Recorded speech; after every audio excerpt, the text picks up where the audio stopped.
Chicago Mayor Rahm Emanuel, he has fired Police Superintendent Gary McCarthy. The mayor says McCarthy has become a major distraction following the release of the LaQuan McDonald deadly shooting video. At this point in this juncture for the city, given what we're working on, he has become an issue rather than dealing with the issue, and a distraction. I have a lot of loyalty to what he's done and him, but I have a bigger loyalty to the city of Chicago, its future, and the strength of that future. And no one person trumps my commitment and my responsibility to the city of Chicago and its future.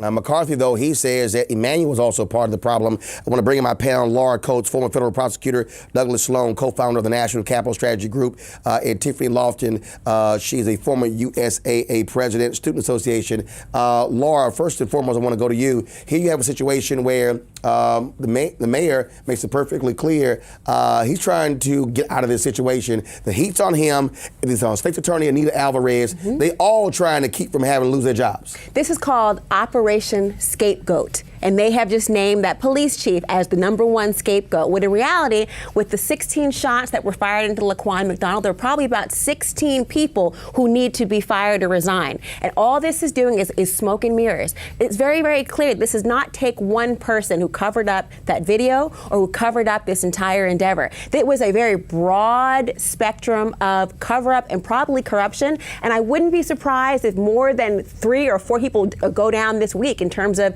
being held accountable, and particularly Rahm Emanuel. Douglas and Tiffany's State's Attorney Anita Alvarez, she said there was no evidence that Chicago cops doctored the video with Burger King. Yet WMAQ, they released some still images of cops sitting at the computer terminals, and they were there for 3 hours.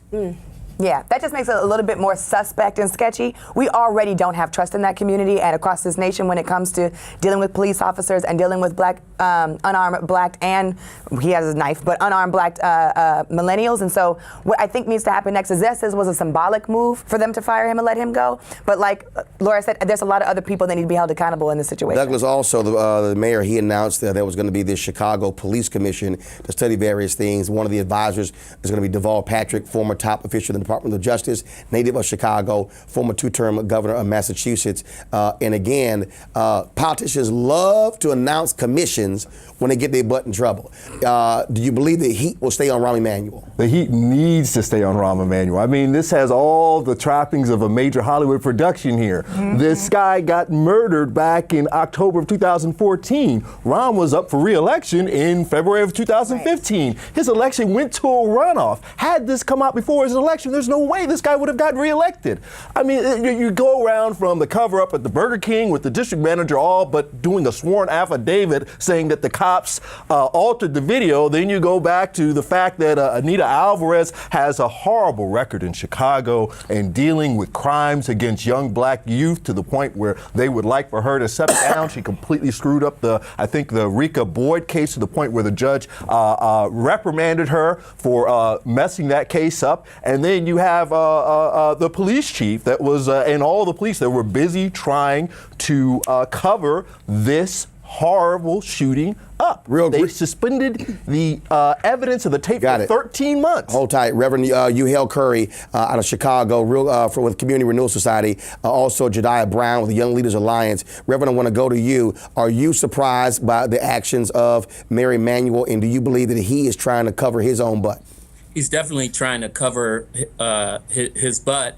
The number speaks for itself. I mean, if you are African American living in Chicago, you are 9.4 times more likely to be shot by a cop than if you were white. 1.2% of the times does IPRA come back and say that they have found discipline issues with police officers. $500 million paid as a result of police bad conduct. Since 2004, $54 million last year. We don't need a blue ribbon committee to tell us that we're in trouble. Jediah, again, he comes out, he fires Gary McCarthy, but the pressure is still on. Will activists in the streets, will they continue to apply maximum pressure to Mayor Emanuel, to State's Attorney Anita Alvarez? Absolutely. You know, this is one small battle in a major war that we have. Again, this is about culture in Chicago. We understand that, you know, in our mayor, we've had, and the mayor has only been forced. He has not done things for the sake of the people, and he also has now become a distraction. He also is someone who has not garnered the trust because he's always run or tried to run the city with an iron fist and in the best interest of the establishment, which is coming down, thank God, but not for the people. And LaQuan McDonald is the perfect scenario. This young man, I know he had to wonder all his life, what's the purpose of my life? Why he felt the pain of being a foster child or being in trouble. And man, I wish he could know. I hope he knows that his life has literally revolutionized the way we think. And we're bringing, before it became the murder capital, it was the corruption capital, and the corruption is coming and tumbling down. Well, I'll tell you what, a lot of people are definitely concerned about those cops doctoring that video, and so we'll certainly see the next shoe falls. Gentlemen, I certainly appreciate it. Thanks a lot. Thank you. Thank you. All right. Folks love to talk about buying black, but do you actually do that? What does it actually take to buy black? Right now we're talking about, after Justice Orell's Minister Farrakhan talked about us boycotting Christmas and not spending our dollars, and many of us boycotted on Black Friday and Cyber Monday. But the real question is, how do we ensure that our dollar turns in our community multiple times as opposed to what some assume to be virtually zero? Joining me right now, I got a couple of guests on this particular issue who can break this thing down. Buying black expert Maggie Anderson joins us. Of course, many of you know Maggie. She's been on the show before, where she and her family went a whole year, and all they did was try to buy black as much as they could. And it was a little rough. Also, we have Assurance VP Eugene Mitchell, who's currently touring the country to promote financial stability, economic opportunity, and intergenerational wealth when it comes to supporting black businesses. So with this $50 billion empowerment tour, Maggie, I want to start with you. How do you get people to understand that they actually can be a difference maker? And we love to say, oh, buy black, but a lot of people don't even stop to say, wait a minute, what cleaners am I going to? Right. What grocery store am I going to? What mechanic am I going to? Exactly. And that's what this tour is all about. I used this platform, my story, the empowerment experiment that year, to get people to at least have this conversation, to take personal stock and think about what you're doing in your life to support our community. We can vote black, go to church black, go be members of all these wonderful black institutions. But unless you are spending black and buying black, that's the best way to demonstrate your love and pride for the community. So don't just say, I don't have a black dry cleaner. You might, and most of us do, but we're not looking for that black dry cleaner. And that kind of lifestyle that I have now, just to take some time, it may not make sense to the average person, but it's just as simple as Googling black dry cleaner Chicago, and you'll find 20, and then go to that dry cleaner. Brooke Stevens, with Talking Dollars and Making Sense, says lifespan of $1, Asian community 28 days, Jewish community 19 days, black community 6 hours. Right. Right. And those statistics translate into low jobs, our kids killing each other, no role models in the community. So what that year did, and what this tour is trying to do, is prove the direct correlation between the lack of business power, the lack of demand for our businesses, and the social crises that disproportionately impact our community. Eugene, you're a VP with New York Life Insurance, and so how critical is this tour, and what is it actually teaching people? What is it providing people? Sure. It's a pleasure to be here. 43 million African Americans with $1 trillion of earned income. Maggie's talking about redirecting that into supporting black businesses, and we can increase our successes and our employment because they would hire more black people if they were more successful.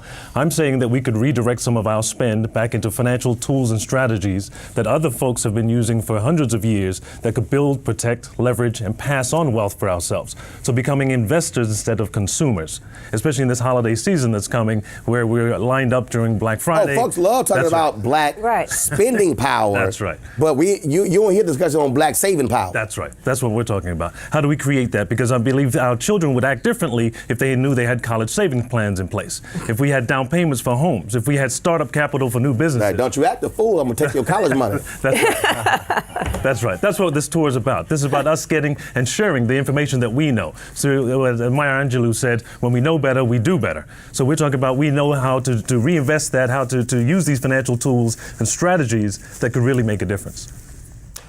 I have a question. Sure. I understand that the black community is per capita the largest ethnic buying group. We have $1.1 trillion worth of spending power. How do you propose we actually get black people to be motivated to buy black, to invest their money? How do we get from A to B regarding that issue? Certainly. So my part of this with the black families is about, I lead 1,200 African American agents around the country. I have two lead folks that work with me, Rod White and Eric Jackson. But we're rallying these 1,200 agents to get in front of 200,000 African Americans to put a proper financial plan in place, to redirect your spend not only to consume, but to invest. And part of that would be a minimum of a $250,000 life insurance policy. Because 200,000 people with $250,000 of insurance will create $50 billion of protection and tax-free future income for their families. What couldn't we do with $50 billion? And this is the idea of using these financial tools in ways that, are, I think, different from what we've been told before.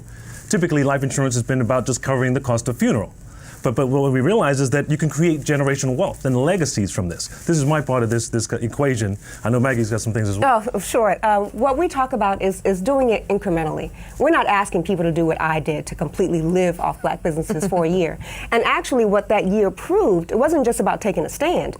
It proved what can happen if we make small steps. We can create 1 million new jobs in America. 1 million new jobs. Everyone's talking about job creation. If we were to increase our spending with black-owned businesses, local businesses, and those business owners affiliated with mainstream bands. In fact, so you black McDonald. Right. In fact, when I was talking to the U.S. Black Chambers Inc., Ron Busby, he said there are 1.9 million unemployed black people. He said there are 1.9 million black-owned businesses. Yeah. He said if we create just one job in each black business, we totally wipe out black unemployment across America. We talked about that $1 trillion. We're at 3% now. 3% of our spending goes to that. In that $1 trillion comes back to the community. We get that to 10%, 7% increase in spending. We could create those million jobs. Laura? So I can teach you to get to that 7%. That's all we need. But you're saying start basic, start small. Well, I believe in the mission, obviously, but I want to know, what do you say to people who are trying to stretch a dollar to live day to day? A lot of people want to invest and want to look forward, but they're trying to maintain their head above water. What about the people in the black community and other communities who are so riddled with debt that they cannot foresee an opportunity to look at their future? That's why I'm saying we should sit with a professional advisor. There's 1,200 advisors that I have are willing to do that, and that's what it's about. Because I believe that with $1 trillion, we have money. It's what we do with it. Right. So that $150 cell phone bill, we have no problem paying. The $150 cable bill, that we have no problem paying. The $150 car insurance, the $350 car payment. But are those the right investments for us? Should we slow down or lessen the gigabytes on the phone and put that towards something else? It's about becoming smarter and not necessarily working harder with our money. And we need to think about those little things that we spend money on, like our hair care, stuff like that. But I'm saying there are. I was with you all until of that us, moment. all of us need to be supporting black hair care companies. Great family black companies like Luster's. They're the ones who put Harold Washington into office in Chicago. They funded the civil rights movement. Those, we need to pick 2 or 3 companies that we're going to support and get behind them. We let Carol's daughter die. We shouldn't have let Carol's daughter die. We need to be, if even poor people spend $3 on a hair care product. Buy Luster's, buy Bronner Brothers, buy Talia Rashid. They're all available in those mainstream retailers. That's a little thing that you can do. When you go to McDonald's, go to that black-owned McDonald's. Everyone goes to McDonald's. You can find businesses like this on these tips if you come to theempowermenttour.com. All right, so again, the site is empowermenttour.com. What cities are you visiting soon? We're going to be back in D.C. January 12th and 13th. After that, we're headed to Atlanta and Jacksonville and Charlotte. Please come to theempowermenttour.com. We need local hosts. We need your support for this mission and this movement. You can be a part of our visit. We need local hosts and sponsors to really get this going. All right, we surely appreciate it. Thanks so much. Thank you. Thank you. All right, folks, coming up next, Urban House Call Doctors are here with quick and effective home remedies to treat burns, cramps, and more. Y'all gonna figure out how to get rid of my doggone cold. Also, Wild Out Wednesday got some crazy comedians, and one of them tried to challenge me on Twitter. It ain't gonna end well for him. Next on News 19 TV1.